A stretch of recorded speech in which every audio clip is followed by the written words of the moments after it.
翻过地图上的无数名字，也许只有少数人曾停留至此。云南建水，它偏远而落后，古板而学究。它没有像大部分新城遗失了历史，却一直延续着自己质朴的生活方式。小摊贩一声声吆喝，我们故乡的基因居然在他乡被唤醒。它的过去也曾辉煌，时间倒回到明洪55年，江南人士大举西迁至此，建水有了一个极为高调的名字——临安，与宋朝杭州隔着时间共振。它富甲云南，银大里也只能衬托金临安。它的现在没有忘记过去，朱家花园成为了游客的景点，规模次之的黄锦民宅却被精心修复成了一家古建酒店。它开在喧闹的古城主街旁，与这座城的气质丝滑契合。入口一对石狮子，牌匾上是听子云的名字，由云南著名诗人于坚所取。形成呼应的是每间客房里的一本《建水记》。酒店平面铺开，庭院深深，先是竹林铺路，前台极为简洁。大院照壁前设有一水缸，两侧皆有文字，竟然也与水的元素贴合。在2个角落设有座椅区域，可以方便早餐之用。没有自助，提前按位选好。来云南自然是不要错过米线了。酒店员工拍胸脯地告诉我，他们的米线比餐厅的还正宗。各种植物在这里野蛮生长，礼赞阳光。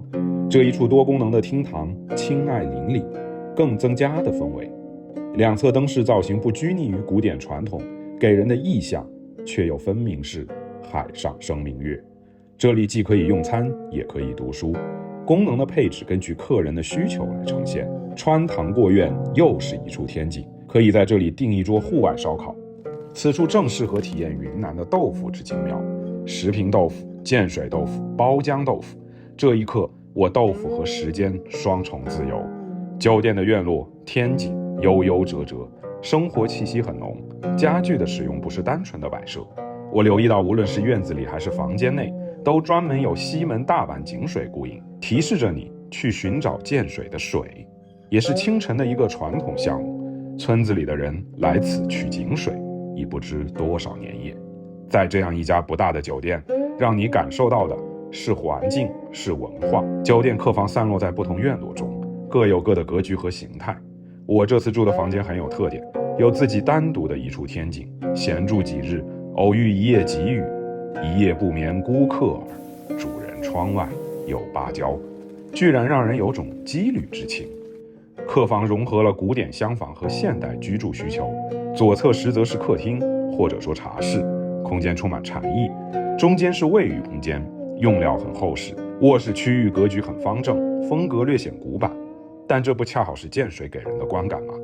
它似乎是在实践着四合院是一种文宅，来居住的客人摆脱了现代日常，而与古典的俚语文进行一次有仪式感的无间接触。当古老的城邦被一一拆掉，四合院慢慢减少，我们的旅行习惯了高楼大厦，习惯了纯现代的痕迹。